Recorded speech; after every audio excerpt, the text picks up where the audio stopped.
Molweni and welcome to our Conversations on Violence. This podcast is brought to you by Oxfam South Africa, and I'm your host, Kwezilomso Mbandazayo.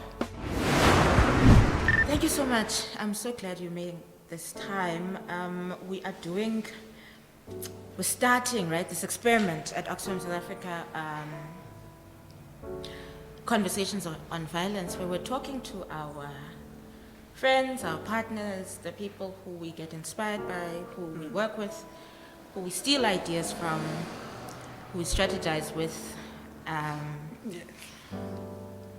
to really do some deep diving and bring out into the public domain some of our thought processes. And maybe also help refine, each other's thinking. So I'm really hopeful that this space is going to be useful for all of us in our movements, or as many of us as is possible, and not just like a PR exercise or whatever. But I also think, one of the things I've been obsessed with very recently is archiving. Yes. And I was saying I was in Mthatha just a few weeks ago in a workshop with a few women, and there one of the things we were doing is profiles of the women. And part of that for me was saying, for many ordinary Black people, the only account of our lives that is written down is our obituaries. Yes. And there isn't enough of our wisdom. If you're not going to write a book yourself, or if you're not going to record yourself, or there isn't enough of our wisdom and that if is your book is not going to be a bestseller in the public domain, right? And so we need to be rigorous about just documenting ourselves, having conversations, and documenting ourselves living our lives, and leaving these legacies like the legacies we have been left so generously. So I want to talk to you about a number of things, and luckily you've been hearing some of the conversations. Yes. I want to talk to you about violence, I want to talk to you about healing, I want to talk to you about poverty and inequality. Everyone who's been invited is here as all of who they are. So not a position necessarily, but the work that you do, the work you're passionate about, and who you are in the world. So I'm going to start by asking you to please introduce yourself and tell me how you'd like to be remembered. Oh, thank you for inviting me. I am Dogozo Mbele. I was born on the lower South Coast, Port Shepstone. So I am a rural girl, a person who not only has lived in equality and poverty, but I've also experienced it in my neighborhood. And for me, poverty is sometimes poverty of opportunities, the poverty of access that we have suffered them from. But how do I want to be remembered? I think at a micro level, at a family and immediate community, what I call my community, is I want to be remembered as a person who was open to learning, a person who was willing to also share her experiences. Well, if you want, share her wisdom if there is any. And I'm a protector of women. And I'm saying this because for me, recently I was having a discussion with my niece, and she was remembering how every single first of hers was with me. Nice. Be it that it was a trip from Port Shepstone to Durban, a trip to Christmas carols at night, a trip to Johannesburg, a movie. So I started telling her that actually it was very intentional. I never had those kind of firsts. But I wanted them as my nieces to have their first with me, their aunt. And for some strange reason, I thought that if I did that, I was protecting them from being the victims of the sugar daddy syndrome. And so we laughed and we giggled about it. And she said to me, but do you remember that you also, because I was traveling a lot abroad by then, the first H&M, we were the first one to wear H&M. I said, no, it was also intentional. I just wanted to do that for you because nobody did it for me, and I felt good when I did it. So, but I never spoke about it. I'm speaking about it now because I want you to know that it was intentional. And yes, and then my nephews are very much aware that, and now I'm feeling guilty because of the conversation we had earlier about, you know, we won't be sending black men to jail. Because they know that I'm less likely to listen to their complaints than I am to listen to the complaints of their wives. So I have this complete bias, but I'm open about it. And I always, in fact, it's almost as my nephews and my brothers get married, it's their wives replace them in my heart. And fortunately, I've not been bent by that. I've not been betrayed by that. So I'm happy that they found a home in me. They found somebody they can speak to. But I also draw in a lot from them. So it's not like it's a one stream. I'm giving them something they are receiving and I'm not getting. I am getting quite a lot. So that's me. What informs this bias? I was exhausted, you know what? There's a horrible story that I never paid attention to until I became a gender activist. That happened in my neighborhood. In fact, the two of them, where I just felt that women, in retrospect, I was saying, women's suffering was trivialized. There was a woman that we knew in our neighborhood that every month end she's likely to cry because her husband beats the hell out of her so that she doesn't ask for money for food for the children. And it was known that that was happening, and this man was spending money to girls who were younger, who were my age, but not maintaining his household. And he held quite a respectable position in the community. So, you know what, she was lucky to be married to him, despite that she was being abused. So I kind of had this thing that I want to listen to women. I would like women to find a person that they can speak to. But I also do think that unconsciously, my dad in particular did that to me. One of the issues that happened was I lost my mother at a young age. I'm the youngest in my family, so I lost my mother when I was 17. My father was religious and very much practicing Christian. And the church put so much pressure on him to find a wife. And my father refused and said this to us, and said, my youngest is not young. So what do I need another wife for? And secondly, I don't think that the same pressure would have been applied to my wife had I been the one who passed on to find a husband. So I often say this to people that I've had the privilege, because even their parenting actually was very different. My mother was the punisher, the instructor. My father was the cuddler, the one whose lap you can sit on. But you knew that when he called you for a talk, in fact, you would prefer your ma to give you the slap.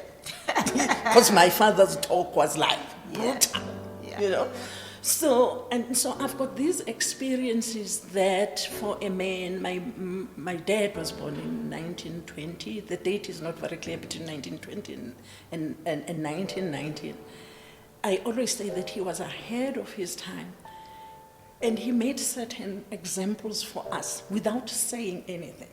For instance, when my mom passed away, she was the one looking after my nieces that I referred to earlier. So then my sister was starting to run around, oof, I must find a nanny. And my father said, what nanny? Oh, look after the children. And he did. And then he looked after the other children also in the area. And he just said, and it was natural for him.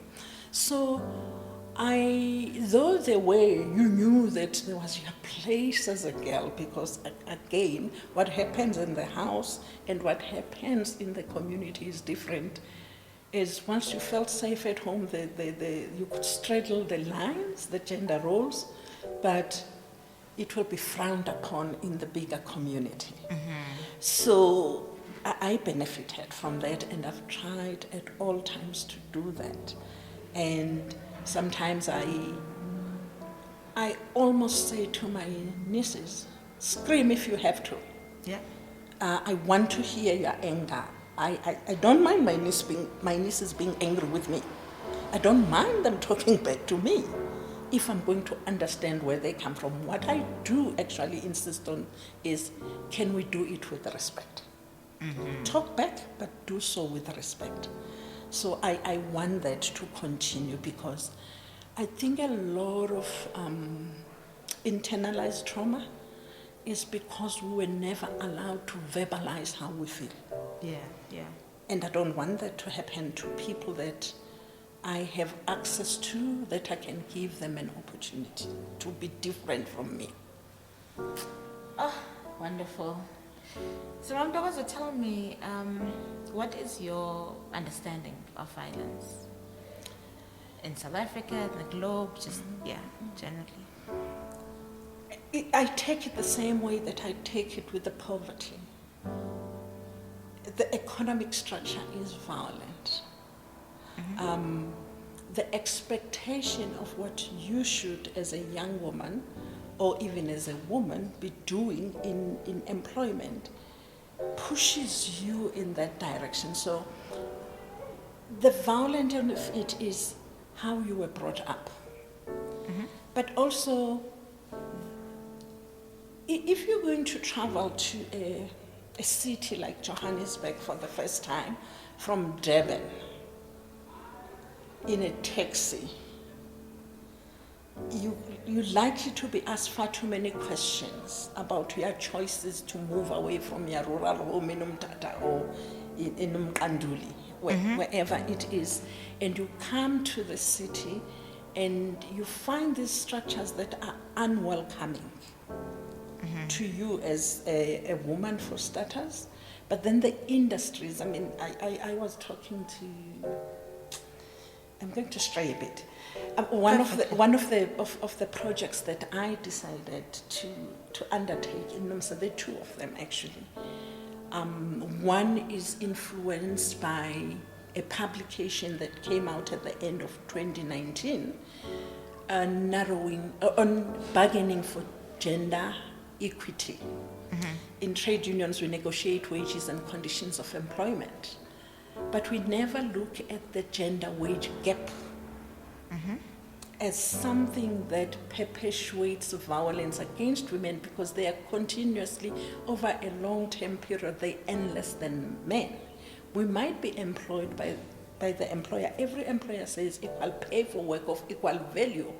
But if I was employed with him at exactly the same time, and we spent 5 years with this employer, we are exactly earning at the same wage, but have taken 2 maternity leaves in that 5-year period, I have lost earnings because my employer doesn't pay 100% salary whilst I'm on maternity leave. So women are constantly finding themselves having to make hard choices.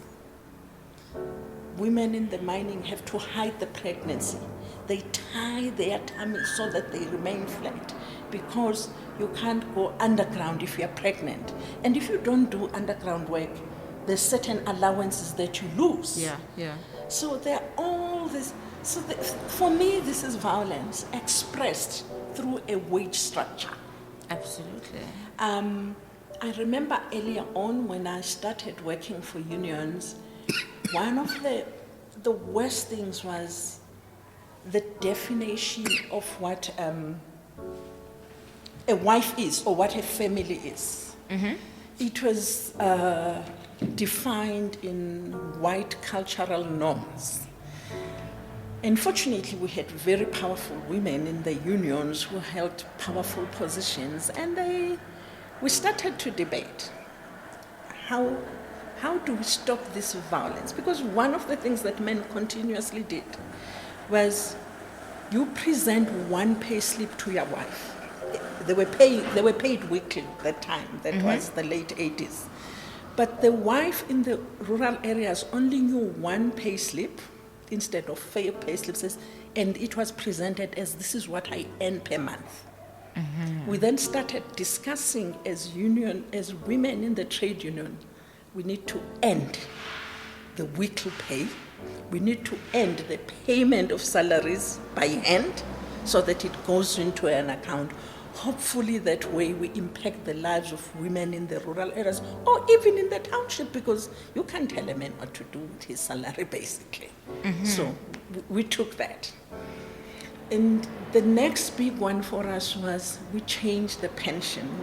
The Pension Act defined a wife as only the one married in a civil union.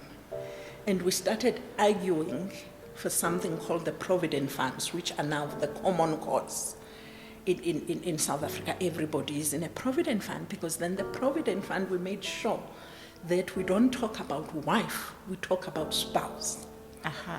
And that's how we impacted. And now the definition of spouse also in South Africa has changed. If you've lived with me for 3 months, I'm your common law wife. And so we knew that there is no woman who's going to be told, you're not married to him, so your children cannot benefit from his pension fund should he die. So we set the rules, we began to negotiate them, and we won that. So we were seeing this as a violent attack on women. We didn't describe it as violence, but it's a violent attack on women, that just because you've got a marriage certificate, you've got more rights than a woman who is living. And I know that as Oxfam you work in Marikana. The sadness of Marikana is that everybody recognized the woman in the rural Transkei as the lawful wife and forgot that there was a woman who was keeping this man washing, cleaning, making sure that this man has got scuffed in to go to work. And then when it comes to benefits and who has to receive what did we call it? The compensation. Yeah. We all wanted to go to the rural areas, and no one is talking, well, very few. I don't think no one is. There are real wives of Marikana. So I think and we continue these unhealthy definitions of relationships as if we don't know how migrant workers live. Absolutely. Yeah. And I think what I really appreciate from this conversation is you are helping us, one, in broadening, and I'm going to ask you to do a bit more of this through kind of some examples, in broadening our understanding of violence, or what you are referring to as violent attacks on women. Because all of these things that you are describing are harmful, right? And they do take away from women. And also kind of challenging some of the myths. So, I mean, there's some conversations around, when people want to challenge this idea of common law spouses, uba, uyahlalisana nomntu, and suddenly now you want to claim that you are a spouse and or a partner, without really looking at that this person has been doing the work of a spouse in the day-to-day. And so whatever morality you are wanting to implore on the situation does not take away from what is, right? But the other point you are making, that I'm hearing you make, is that our systems, the violence of our systems also is in the violence of them not being able to, not designed for the ways in which we live, right? Like, they are designed for a minority that has certain kinds of relationships, certain kinds of marriages. The wage structure you were talking about is designed for people who do not birth children. So it's this absurdity. And so in your work, what are some of the examples of how, for example, you spoke about the wage gap, but maybe the ways in which we can really see how that is violence on women? Because even in the last conversation, it feels, for a lot of people, these things feel separate. So I want you to draw these links for us and say, you know, in the experience of working, this is how women get violated through X and Y. We have a tendency to speak in gender-neutral terms, whereas sometimes we need to be very specific. That is why sometimes I insist on centering a woman. I know it's progressive to speak in gender-neutral terms sometimes, but where you're dealing with an economic structure, I do need that you need to be very clear and center women, because they've been subjugated for too long. That's where I would start. And secondly, I hope unions can do this, but unions in Europe are beginning to do that. They do a gender audit of every company. How are you paying? How are you making sure that your women workers are not punished for going on maternity leave? In fact, I spoke angry and I said, I almost feel that South African government wants to criminalize childbirth for working women. Because you're expected to go on maternity leave, you're going to have a child, but you are going to do so on a 3-month period with a less income. And it just doesn't make sense. Even more with a country with such a progressive constitution, that up to now we haven't socialized childbirth and child rearing. Why is it a private thing? Do we want to end up being countries like Italy and Israel, where women, they didn't announce that they're going on strike, but those countries are suffering from an aging population because women are just resisting to have children, because they know that they are going to have to delay their personal development and there's no compensation. We won't get there, but I worry that we will get there. We are beginning to see a lot of young people who are like, hey, should I compromise my holiday to Japan just to buy Kimbies? Yeah, I'm not going to have children. I've got those young people in my family. But don't make it a difficult choice for women. Kwezi, I'm sure you were involved in the anti-privatization campaign and access to quality public services. It saddens me that our government will always talk of a good story to tell. They will tell you that so many people have got water, so many people have got electricity, but they will never tell us about a study. How reliable is that water? How much of it is of good quality?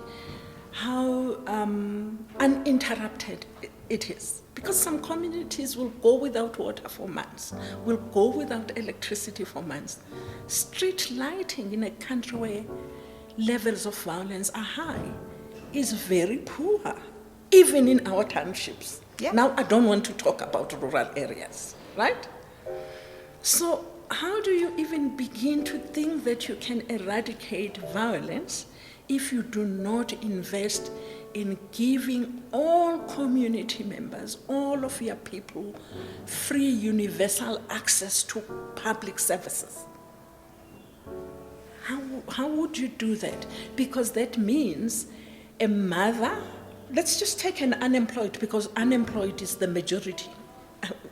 Us who are employed are the privileged few, actually. Yeah. Has to make a choice. Do I pay for water, for electricity, or do I buy formula for my baby?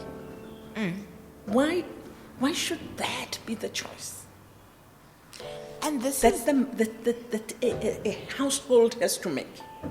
No, absolutely. And these are the granular details that I guess are missing in some of the discourse when, again, for example, young women get vilified for, there's this untrue assumption that young women have babies for the grant, which has been disproven, right, through research countless times, but it continues to be peddled, where, what is not being said is actually that child support grant and many of the grants go to pay for services that actually should not be paid for, like healthcare, like basic education, like water, like electricity. And the only reason they are not going directly to the infant is because of that. Exactly. Is because, the child is not going to be able to live in a house that doesn't have electricity. So what's the point of buying them clothes? It's crazy. And again, who is burdened with making that decision?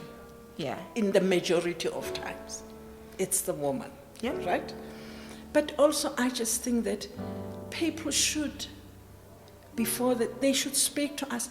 I will take people to my own extended family and say, Noguzola brought up her children on the grant. She made sure they went to a better school with her on a grant money.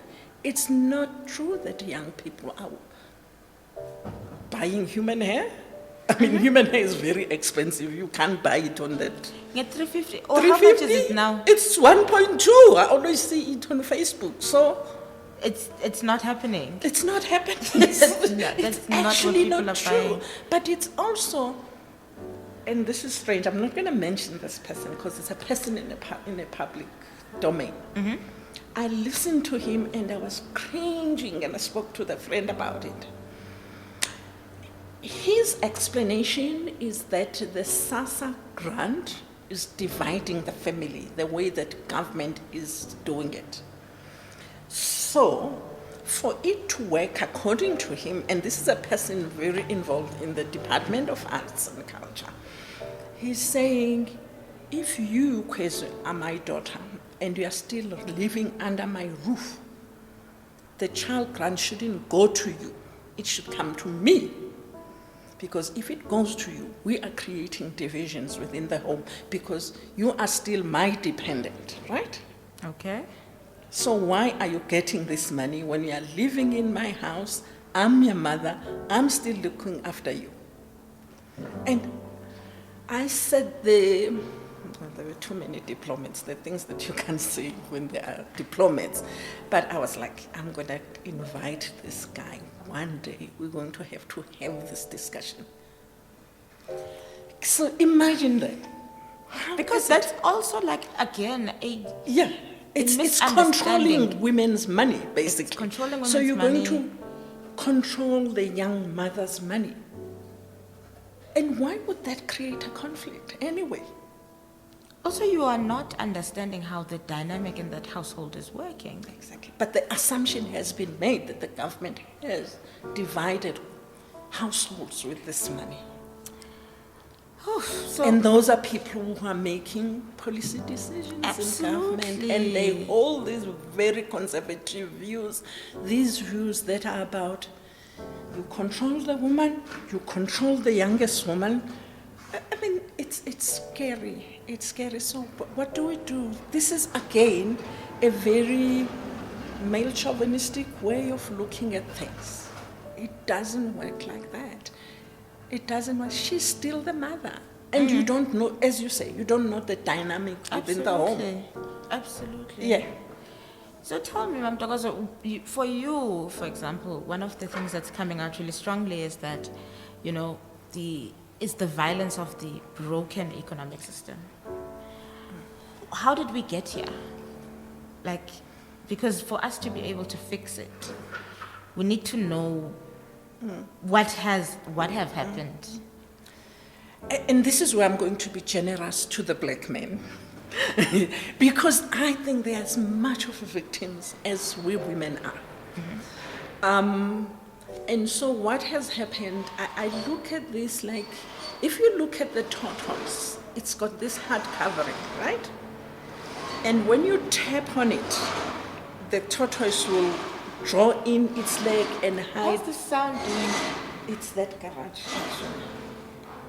Yeah.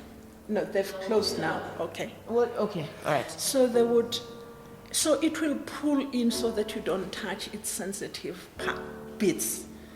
And that's what men have done. When women started to enter the labor market, it's like the relationship between the chiefs or the slave trader and the chiefs in olden times, where they will collaborate at the expense of the other, of the one of their own, right? Mm-hmm. The slave trader will work with the chiefs at the expense of, the slaves, right? Mm-hmm. And men have done that in the labor market. They used their earlier access to the labor market to undermine women. Mm-hmm. Long ago, there was this big deal that, let's just take the teaching profession as an example, that if you are in the teaching profession and your husband is also in the teaching profession, only one of you qualifies for the housing subsidy. And no one would look at what kind of marital contract do you have. Yeah. So again, women keep on being this, they're the lower part. The men must have the medical aid, but not the woman. So it's just a mess. But you could almost see that it's taken from the Christian religion. I am sorry. The religion founds itself in the expression of workplace policies. Absolutely. And we agreed with it because it benefited us as men. It benefited the men at that time. They didn't think about the household needs to earn decent wage, right? Women are only in the recent, maybe 20 years or so, are earning equal pay for work of equal value. But think about it. And here I've got a personal story to tell, because I was doing gender work in an international organization, PSI. I remember I had been traveling all over Southern Africa because I covered the 12 countries. And it struck me all the time that if I had a workshop at the beginning of the year when schools were opening, I was more likely to find women asking for time off because they are going to go and register the children. Mm-hmm. And I looked at myself and I said, I've said to the women, no, why doesn't the father do it? But why? What am I doing personally? Mm-hmm. Can I begin to walk the talk? And I had to tell, and my teaching has always been to women in the trade union movement, that once you cannot stop this completely, you must think about how you contribute to yourself being called the unreliable workforce. Because if you don't insist, whether you are married or unmarried, that the registration of children, that those days we're doing it physically, the going of buying of books, the going to school meetings, right, should be shared. You are going to be continuously asking for time off. And HR managers are not trying to be sensitive to you. They are trying to get rid of people who are unreliable workforce, and you become the unreliable workforce. South Africa is a classic example with the prevalence of HIV and AIDS. The woman you didn't have to be affected by AIDS to take time off. But if people within your family were, you had to take time off to look after them. Yeah. How many women lost jobs as a result? My husband was sickly, my brother-in-law was sickly, my mother-in-law was sickly. How many? No one has. We haven't done that study because it is difficult to do. But it's all those things that we need to think about there are levels here, as they call it, the causations of unequal pay. But also certain industries made women an add-on. There's just no inclusivity. Okay, you look at the male-dominated sectors that NUMSA organizes in. If you look at the mining, it's known that going down the cage underground, the men masturbate on you, just like they masturbate on you in a fully packed train from Soweto to Park Station. And some women will leave the job because they are too traumatized. Yeah. But when you speak to the employers and even women, older women like me, in saying, but we need to renegotiate the transporting of women to underground so that you have women only go down first, then you have men. They said, no, it's too expensive. I'm saying, but that's the expense you must bear. You have decided to open the jobs to women. But you And know so what that is the implication? this is Yeah. what the men are doing. But are also the toilets underground suitable for women? From what I hear, no, but I'm going to Rustenburg on the 29th. I will go underground and check for myself. But I have no reason to doubt what the women are saying. They're saying the facilities underground are not suitable for women, including protective clothing. So we are an inconvenience, but to look good, we've been added on, right? It's the same thing with leadership. You add us on, but you're not prepared to acknowledge that we are still a deeply patriarchal society. And if Ntokozo is going to be away at a UN meeting for 5 days, she probably has to cook the 5 meals for the days that she has, mark them, Oh gosh. so that it's easier for hubby or live-in lover. And she has to find another woman to exploit, to sleep over and look after the children. And why is it like that? Why don't we say, you will travel with your child if the child is not school going, or we will subsidize somebody to do the night duty to look after the children? Why is that a difficulty? I fail to understand. We look at women as a cost. So we have to cut the cost. Where do you cut the cost? It's in women. And I was telling you, we're having this discussion, we have a transformation committee in NUMSA, that we do need to be intentional and speak to HR managers across industries and have a conversation like me and you are having now about, what are you doing as HR? What are you doing as HR? Because now you see that even men are now moving into women's job, not bad, but they are not moving with the good intentions. They are being moved on because women are an expense. They are likely to go on maternity leave.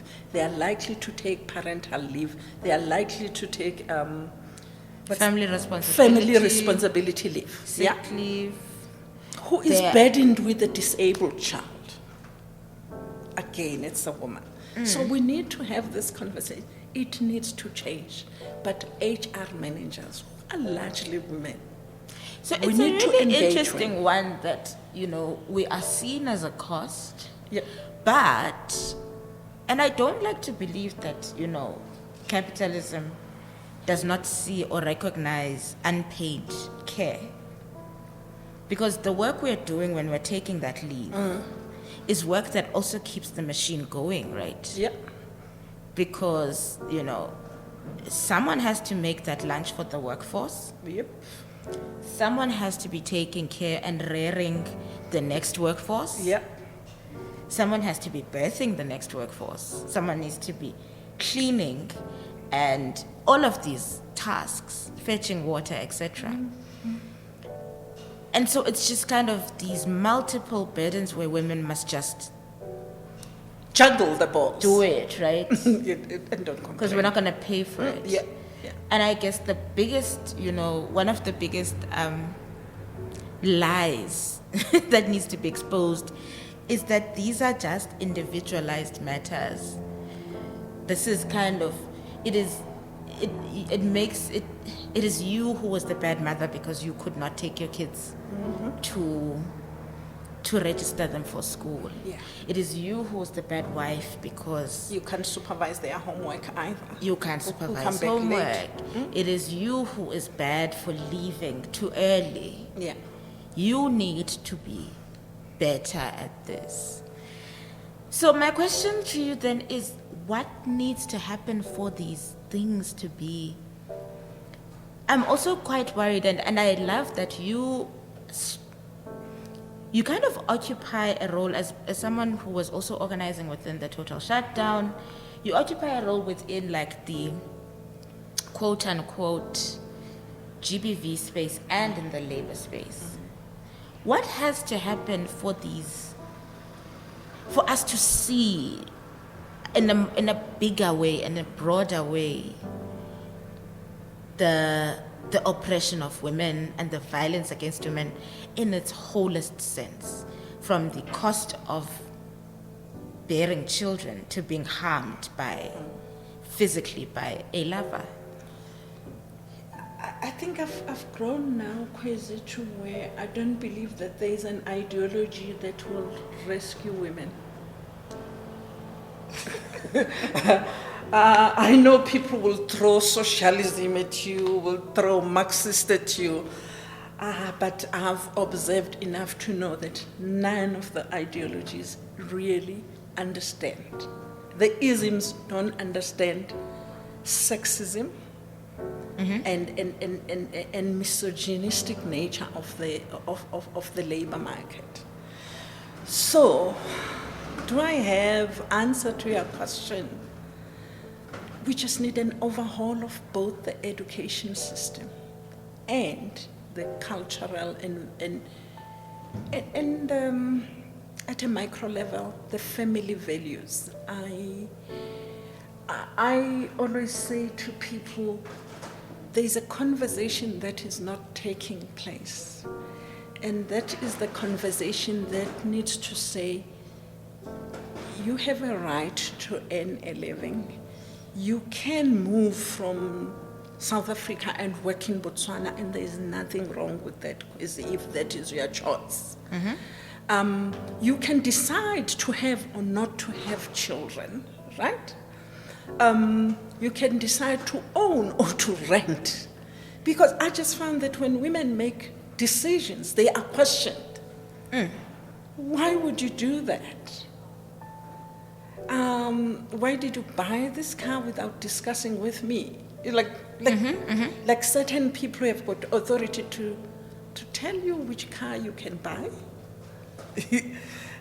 Because if you don't consult, then but it's like you've lost your womanhood. So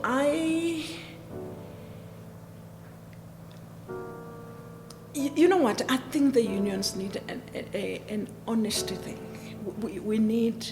I was listening to you with in the last conversation, and I was thinking, you know what? We had poverty hearings some years back in South Africa, and we haven't talked about GBV in that kind of thing where you go to communities and you have GBV hearings. And I was looking at Mandisa's post yesterday in the call to action group. about what's happening in Lusikisiki. But on a weekend, I was also at a school in Villa Lisa in Don Park, where the gang violence has spilled over to the school. So there are now gangs in the school. So the NUMSA activists, gender activists, have been organizing soccer. So we've decided we're going to have conversation with boys. Something that, because we've been, and I remember I said to them, we need to talk to you. We've given up on your fathers, basically. That was my starting line. We need to talk to you because I think we're still going to have a hearing on me. We still have a chance with you. We don't want you to make the mistakes that your fathers, your uncles, and your elder brothers have made. So let's have this conversation about how can you be a better fellow student to the girl child, but how can you be better to your teachers, to your other boys? Absolutely. And the school space is fraught with violence. I have a friend, and I say to people, I told the students, she's not white, she's black, but she's decided she's moving to Mauritius because it's safer. She's got her daughter, she's leaving, she will teach in Mauritius because she's a teacher, but she can no longer handle the violence of the schools in South Africa. And I've got two other friends who are in Kuwait who are teachers. So there is something wrong. We need to go back. Let's have this conversation. I then said to the NUMSA activist, we will come back, but I think what I'm going to organize is kind of have, you remember this setup that we call the cafe? Yes, yes. Where there's Ukwezi sitting in that table, maybe there's another man sitting there, and the students spend, so Kwezi moves around. Students are sitting there, in fact, so students are sitting. Kwezi spends 2 minutes with them, they ask questions, and Kwezi talks to them. And then Kwezi moves to the next table. Let's have this random conversation, but they are all centered around violence. And how can we be better persons? And we also need to hear young people. What is it that pisses them off about us? Because I think young people are very angry at us. Yes. I think young people are very angry at us. And we haven't looked at it that way. We just sing rudeness. We started throwing terms at young people like the lost generation. Who bred the lost generation? What is it that you did to contribute to the lost generation? And we haven't asked ourselves that. And all of us inherit things, right? Exactly. So no one is growing up in a vacuum or without influences. Yep. I think that's a really important one, right? Like, why are we, maybe that could be the starting simple question for the hearings. Why are we so pissed off as a people? Why are we so angry? Yeah. What is the root and the cause of the anger? And Kwezi, before you go further, I want you to think back, reflect on that GBV summit. Yes. You remember I was with you, the young troublemakers, the rabble-rousers. Yes. And you had the older, posher women with the jackets and brooches, the other side. Yes. Who, whenever the young women were raising their voices, you could see that if these women could come and shake and like, the president is speaking. Why are we not ready to hear what is it that worries young people? What's this thing of wanting to censor? But also, what is the I don't know, maybe, I don't know. Want to censor what is the people. discomfort though? Because I also don't want to judge. I don't want to judge. Yes. What is the discomfort with the visibilizing of rage? Don't listen to say when people start like Because scream. it's not ladily, is it? Oh, so you can't shout it like No, important you people. can't. No, you can't. Can you? It's disrespectful. And you remember that group of women. In fact, I don't think they even wanted us next to them. They would like cringe when we go past them. I have a person in my life who I love dearly, who is older, who often reminds me, and this is not the summit, this is now from the march, the Yes. first August march, Yeah. who's always like, I saw you on TV shouting at the president. Yeah. How dare you? And I'm like, I wasn't shouting though. Yeah. I was just saying, dude, we waited for you. No. And so now you're going to hear all of the women here Yes. who want to say something because we've waited until 10 That p.m. crazy. I always So say, there's something, man, about what it is we can't where we need visibilize to meet each other. and also how we define certain things. And this is what I always do in my gender work and say, men are not going to want to speak, to hear you, Kwesi, speak and becoming emotional and teary on GBV. But how many of us have experienced men falling apart just because Kaizer Chiefs did not win? When? They can't even eat. I'm like, is that Proper where your meltdown. emotions are? Proper Proper meltdown. Proper. I mean, they're like, we know in Nomsa when the Chiefs has been beaten and there's a meeting, because most of our leaders are like, look at the faces. It's So I must not be angry at the levels of rape, at the level that just yesterday, in one crash, 2 children were raped. And they mustn't speak and cry and scream. Because you see, women are very emotional. But let that Richard of Orlando Pirates not hold 2 goals and they go through. You, the men, they're allowed, right? they allowed. will drive they are allowed mindlessly to all be over human. just to deal with that. So what do we do? So for them, it's not emotional. For us, it's emotional. But what's wrong with being emotional about something that you're passionate about? Yeah, let's just talk about that. Why shouldn't I be emotional about things that I'm passionate about? That is a question. And for me, I really do think as well, this conversation we were having, which was about saying, where do we need to meet each other as daughters and mothers to explain to each other? Because maybe our mothers have ways of visibilizing or of communicating their rage. So the women you referred to from the summit, they have ideas about how we should be stating our rage. And possibly there needs to be a conversation there that says, well, this is how we choose, and maybe this is how you choose. A meeting.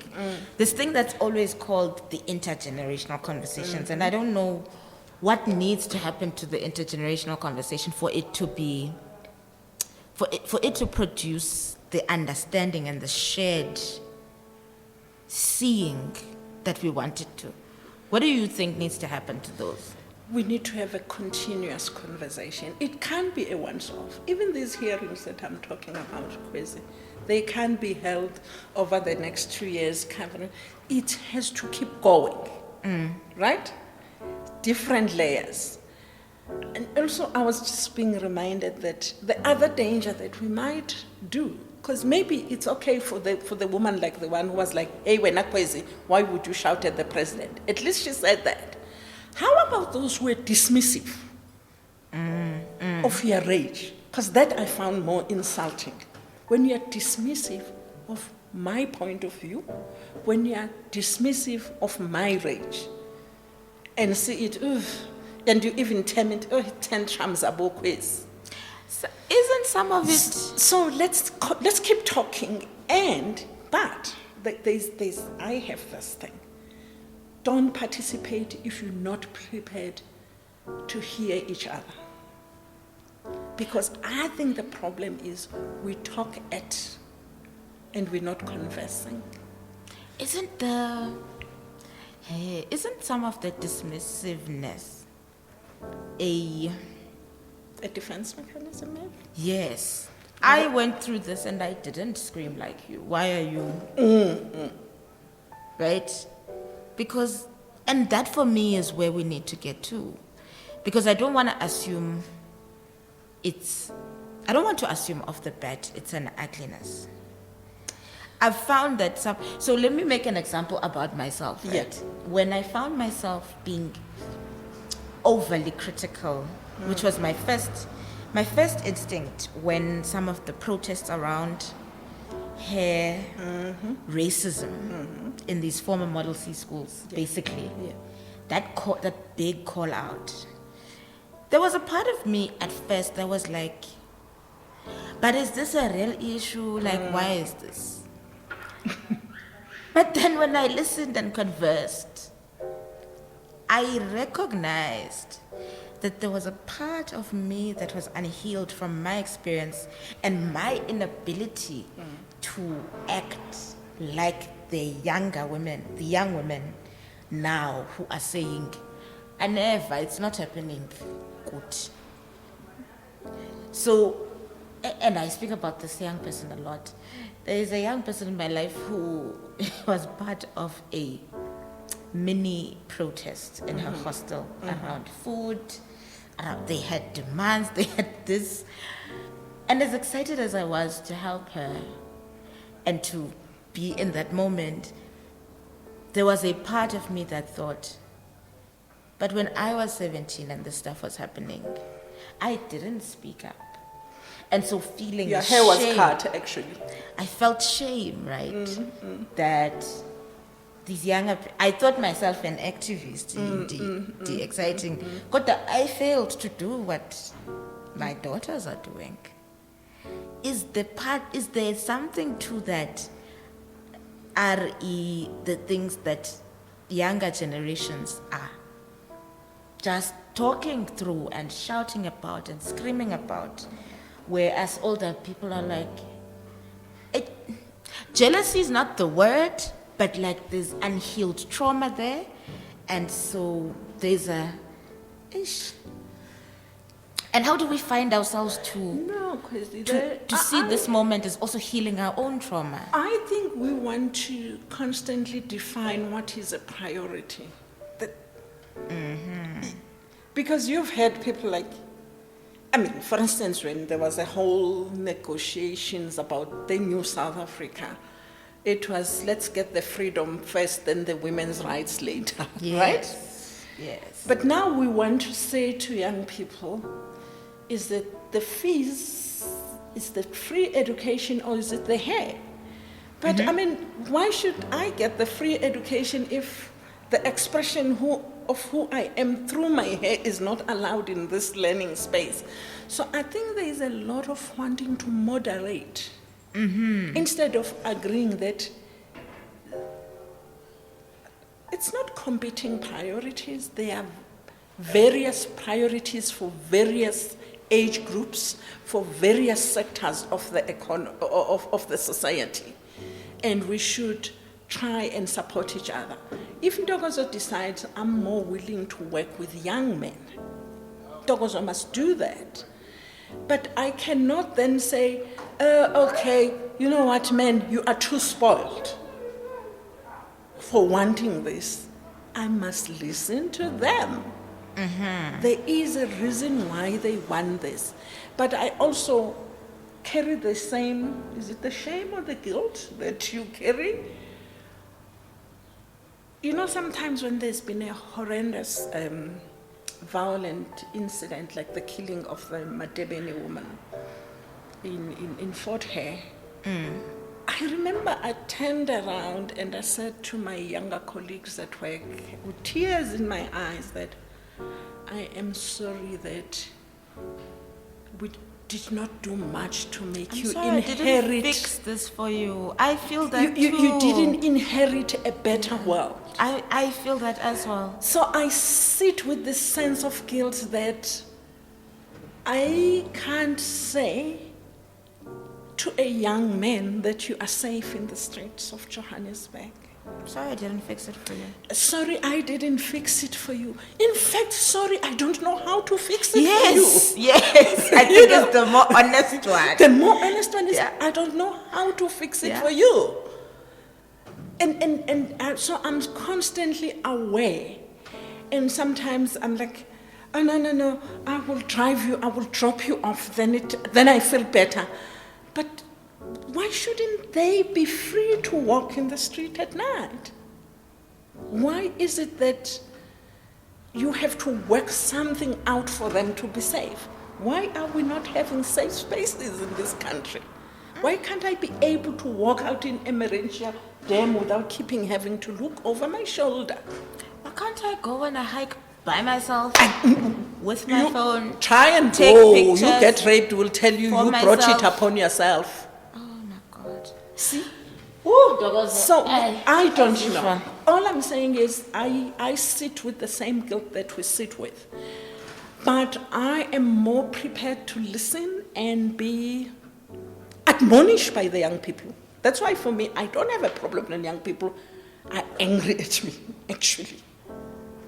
That you are part of this inheritance, the horrible inheritance that we're. I don't have a problem with that. But I feel that people my generation don't want to be reminded that they could have done better. But also, unless we have a conversation with young people and say, there were just too many issues. We were the last country remaining to be liberated from our oppressors. And so we rushed for political liberation and didn't look at the tenets. What would make this meaningful going forward? And I guess for the first 10 years, we were in this big honeymoon, you know. I think what you're calling for is just more human conversations, right? Yeah. Of saying, and on all sides, no one has the answers. No wonder. I have said now for many years, and I think I stole it from somewhere, but like I've said it so much that it's become mine. No one knows how to fix it. If we knew, we would have fixed it. Exactly, we don't know. And that kind of humility is what we need a dose of every once in a while. Because sometimes we frustrate ourselves into, I could do more, instead of sitting in the space of, I don't know what to do. And you know, one of the big lessons even of this pandemic has been that we don't know how to human, we don't know how to people in a pandemic. Yeah. We have to overhaul everything. We have to find new ways to grieve. We have to find new ways to connect. We have to find new ways to ground ourselves. And we don't know. And so we're floating because ourselves. And like, how does that live in that capitalist machine when you must produce and produce and produce?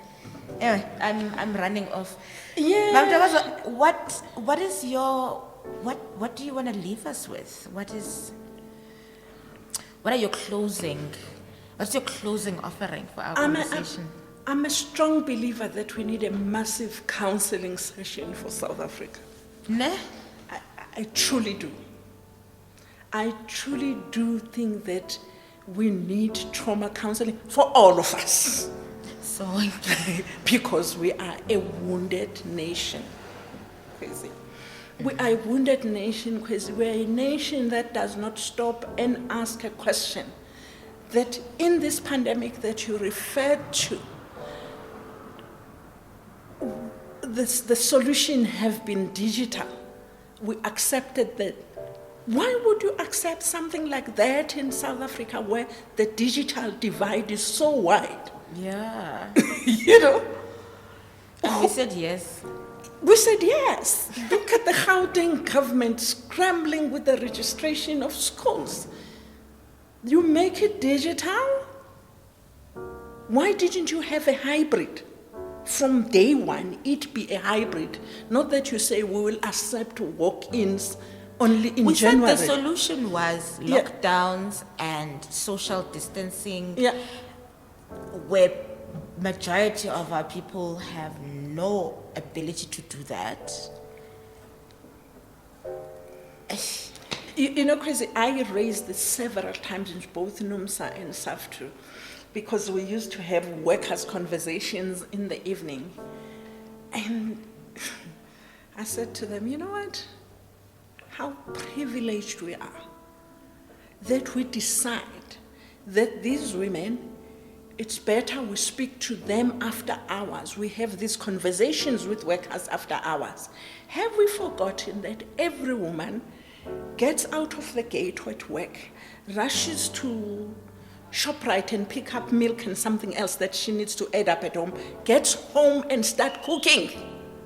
And some of them, the same room is the kitchen, the bedroom, and everything. Yeah. So exactly when you say, let's have this conversation at 7 in the evening, Yeah. is the family going to stop watching TV? So and when I said that, it was, And then in the organizing and you space, look ridiculous. these women don't want leadership, they don't want to participate. Yeah. We call them, but We they want don't to be come. cuddled up, you know. And I said to them, in fact, we were having one of the conversation with the Marikana woman. I said, guys, how on earth can we have a conversation in the evening with Marikana women? Because most of them are living in informal settlements. I don't know anyone who lives in a proper house in Marikana. So, well, if maybe they've gotten enough money, they've got the L-shaped. We also even know how the shack will be like. It will be L-shaped. It's the kitchen, a lounge, and a bedroom. But not all of them have got that. Yeah. And I said, even how we think about how we'll do things, we don't think about other people who are less advantaged than us.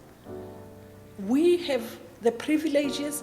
I could go to my bedroom and lock myself up, or say to Caesar, because I live with only my son, you go to our bedroom, I'm occupying the dining room, you can forgo TV or watch TV on your laptop. But how many other parents could do that? Yeah. So it's throughout. there's a lot of checking on ourselves. Yeah. When we have reached this thing, we're like, oh, not everybody is at the same level as me. And most women, they live in informal settlements because they've got home in Kuno, they have homes in Potchefstroom, they've come here only to work. So they have this one-room shack. You see? And then you expect that. But also the neighbors are playing music. There's a tavern next door. So I was like, it's like we don't know our own society. It's like we don't know our own constituencies. So there's something wrong. We need to really sit down, Chris, and say, if I'm going to go to Marikana, most of them are informal traders. I'm going to draw in my previous experience working with women in the informal sector. Generally, Wednesday is a quieter day. So instead of me taking a workshop on a Monday because it suits me driving from Johannesburg, I should have the workshop on a Wednesday because that's a quieter day for them. At least we're both making a compromise. Then they start picking up, they add on their whatever they are selling by Thursday to prepare for the weekend, right? But we don't think about those things. It's about me wanting to tick the boxes. Oxfam wants a report at the end of the year. So I'm calling a meeting. You know? What you are calling for is that as organizers everywhere, unions, movements, we have to be immersed in the realities that we are trying to change. Yeah. And that is a come hither moment, right? That you are remaking to say, because you work at Oxfam, but where else are you organizing in the area where you live? Or where else are you grounded in your organizing that informs your lens? Yeah. And you are, that's an invitation, and it's a come hither moment even for me. Thank you so much, Ma'am Kgosana. If you have anything else, definitely. No, I don't have. Absolutely. Thank But this was wonderful. Thank you. And that's a wrap.